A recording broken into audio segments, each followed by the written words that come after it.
Hello दोस्तों। तो हम फिर से लेकर आ गए हैं साइंस का लास्ट पार्ट 4, जो कि क्लास 10th के लिए इम्पोर्टेंट है और सब्जेक्टिव है ये, जो कि सब 5-5 नंबर का 3 क्वेश्चन लेकर आए हैं हम लास्ट में। फिर इसके बाद आएंगे सोशल साइंस का लेकर। तो इस पर सबको याद कर लेना, ये सब इम्पोर्टेंट है। जितना भी 3 क्वेश्चन लेकर आए सब 55 मार्क्स का है।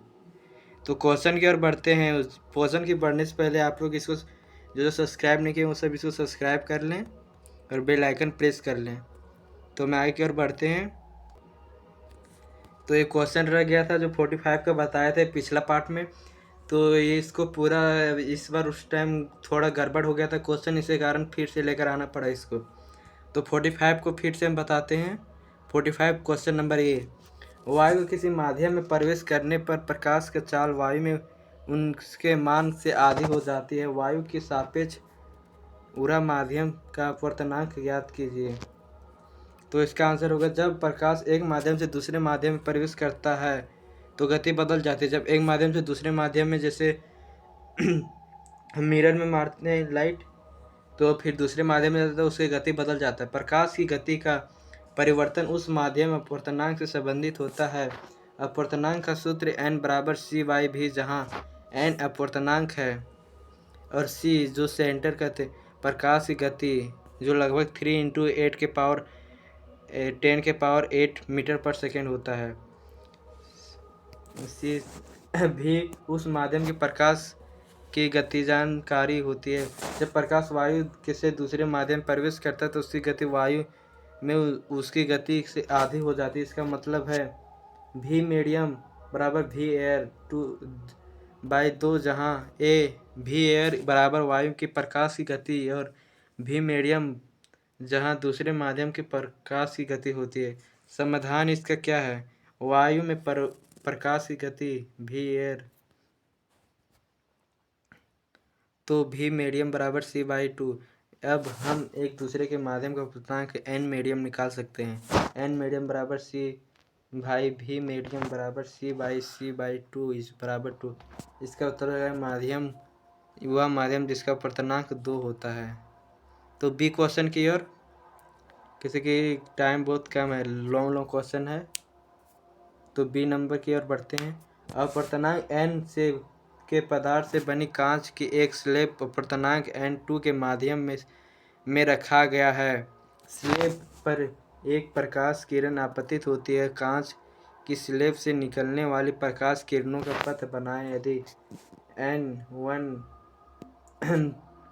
लेस देन n2, दूसरा n1 बराबर n2 है और तीसरा n, तो सब ज्ञात करना है तीनों का। फिर पहले ऊपर का निकालना है, क्या माध्यम में रखा गया आपतित होती है स्लेब के प्रकाश पथ बनाए। यदि क्या होता है, जब कांच का स्लेब को उसी माध्यम में रखा जाता है और उस प्रकाश का एक किरण आपतित होती है तो प्रकाश के किरण के पथ का अपवर्तनांक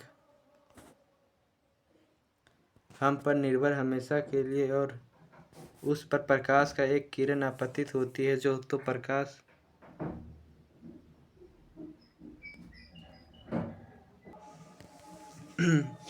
करेगा। तो n1 और n2 के बीच क्या अंतर है? इसके आधार पर 3 प्रमुख स्थितियां दी गई है। पहला, जब n1 लेस देन n2। दूसरा, जब n1 बराबर n2 और जब n1 ग्रेटर देन n2। पहला, जब n1 लेस देन n2 कांच का अपवर्तनांक n1 माध्यम के अपवर्तनांक m2 से अधिक है, तब क्या होता है? जब प्रकाश कांच में प्रवेश करता है तो उसकी गति कम हो जाती है, और क्योंकि कांच का अपवर्तनांक n1 अधिक है, जब वह कांच से बाहर निकलता है तो उसकी गति बढ़ जाती है। इसका मतलब प्रकाश के कांच से बाहर निकलने के समय और बाहर की दिशा में फैल जाएगी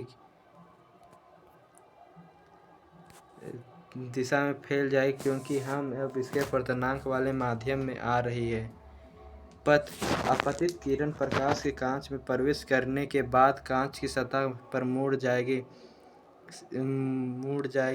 और कांच से बाहर निकलते वक्त आधी फैल जाएगी। दूसरा, n1 बराबर n2। जब कांच और माध्यम के अपर्तनांक समान होते हैं तो प्रकाश की गति दोनों के माध्यमों में समान होती है। इस स्थिति में प्रकाश की दिशा में कोई बदलाव नहीं होता है। जब वह कांच से बाहर निकलता है तो वह उसकी दिशा में रहेगा। पथ, प्रकाश की किरण सीधी दिशा में जाएगी और वह मोड़ या परिवर्तित नहीं होगी। प्रकाश की किरण सीधी जाएगी लेकिन परिवर्तित नहीं होगी, ना मुड़ेगी ना परिवर्तित होगी। और तीसरा यहाँ जब n2 बड़ा होगा तब क्या उसकी स्थिति होगी। जब कांच में प्रकाश की गति अधिक होती है तो वह कांच से बाहर की ओर जाती है निकलता है। वह उच्च अपवर्तनांक वाले माध्यम n2 में प्रवेश करता है जिससे उसका गति घट जाता है। जब n2 में प्रवेश करता है तो उसकी गति घट जाती है, धीरे हो जाता है, जिसका परिणाम यह होगा कि प्रकाश किरण कांच से बाहर निकलते समय कांच की दिशा में मुड़ेगी क्योंकि उच्च अपवर्तनांक वाले माध्यम में उसकी गति कम हो जाएगा। तो इसका पथ प्रकाश की किरण कांच के बाहर निकलते समय कांच और मुड़ जाएगी। इसका कारण यह है कि कांच का अपवर्तनांक कम है और माध्यम का अपवर्तनांक अधिक। सारांश सबका मतलब क्या निकलता है, जब कम होता है n2 तब प्रकाश किरण कांच से बाहर निकलते समय बाहर की दिशा में फैलती है और जिसमें जब बराबर होती है तो कुछ परिवर्तित नहीं होती है और जब ग्रेटर होता है तो धीरे हो जाता है। अब क्वेश्चन 46 की ओर चलते हैं। आयोडीन युक्त नमक का उपयोग क्यों उचित है। आहार में आयोडीन की कमी होने की बीमारी के नाम बताएं और उसके लक्षण बताएं। तो ये जो क्वेश्चन है 5 नंबर फिक्स आएगा, तुम लोग लिख लो, ये पक्का आएगा एग्जाम बोर्ड में, मजाक मत समझो, ये आएगा।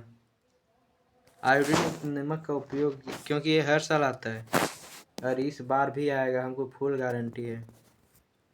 तो उपयोग क्या इसलिए किया जाता है क्योंकि आयोडीन शरीर के लिए आवश्यक एक प्रमुख सूक्ष्म पोषक तत्व है। थायराइड ग्रंथि को ठीक से कार्य करने में की आवश्यकता होता है। थायराइड ग्रंथि द्वारा उत्पन्न थायराइड हार्मोन शरीर के मेटाबॉलिज्म दर, विकास और ऊर्जा के स्तर नियंत्रित करते हैं। अगर शरीर में आयोडीन की कमी हो तो थायराइड हार्मोन का उत्पन्न कम हो जाता है जिससे स्वास्थ्य कई समस्याएं होती है। आयोडीन युक्त नमक का उपयोग आयोडीन की कमी को रोकने का एक सरल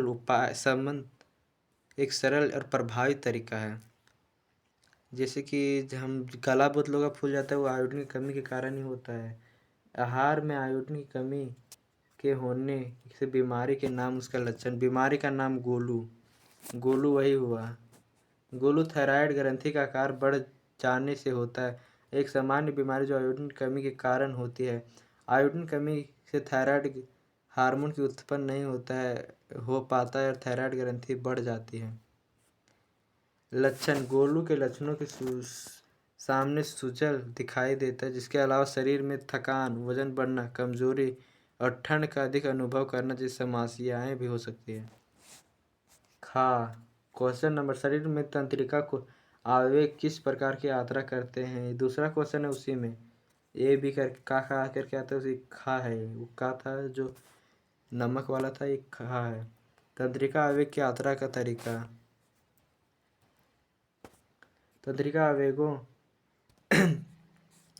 तंत्रिका कोशिकाओं के माध्यम से यात्रा करते हैं। ये आवेग विद्युत रासायनिक संकेत होते हैं। तंत्रिका तंतु के माध्यम से तंत्रिका प्रणाली में एक स्थान से दूसरे स्थान तक पहुंचते हैं। तंत्रिका आवेग की यात्रा निम्नलिखित प्रक्रिया के द्वारा होती है।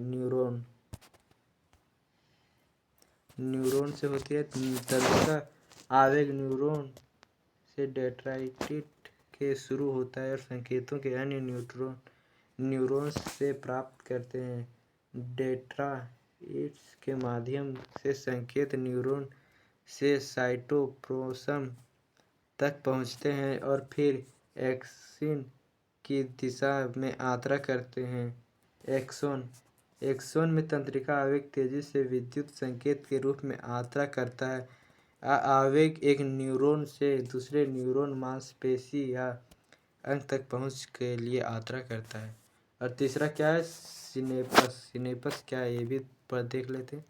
सिनेपस, जब तंत्रिका आवेग एक न्यूरॉन से दूसरे न्यूरॉन अंग से पहुंचने के लिए अंतिम बिंदु पर आता है तो यह विद्युत संकेत रासायनिक संकेत में बदल जाता है।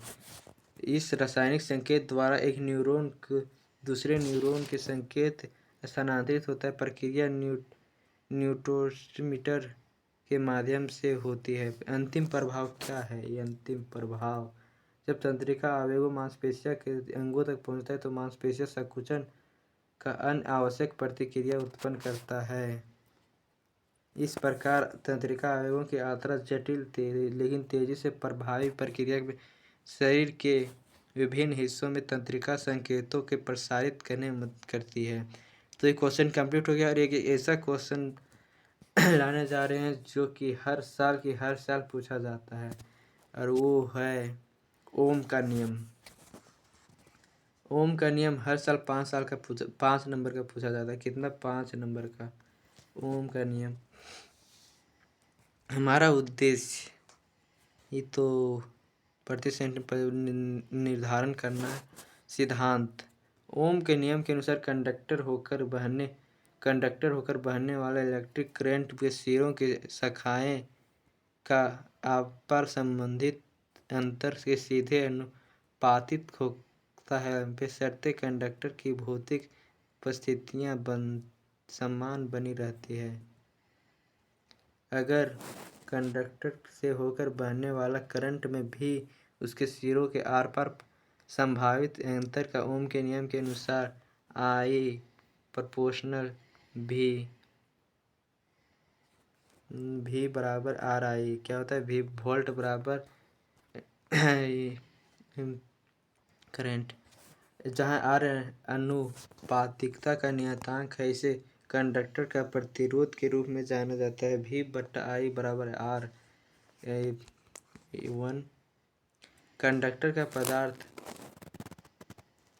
R कंडक्टर के पदार्थ तापमान में लंबाई चौड़ाई पर निर्भर। SI इकाई में संभावित अंतर V वोल्ट में मापा जाता है और करंट I एम्पीयर में मापा जाता है। प्रतिरोधक ओम में मापा जाता है। करंट वोल्टेज संबंध स्थापित करने के लिए दिखाया जाता है और अनुपात V/I के प्रतिरोध के नियत बना रहता है और करता है। तो ये है वोल्ट, ये वोल्ट है और ये I है, I एम्पीयर। तो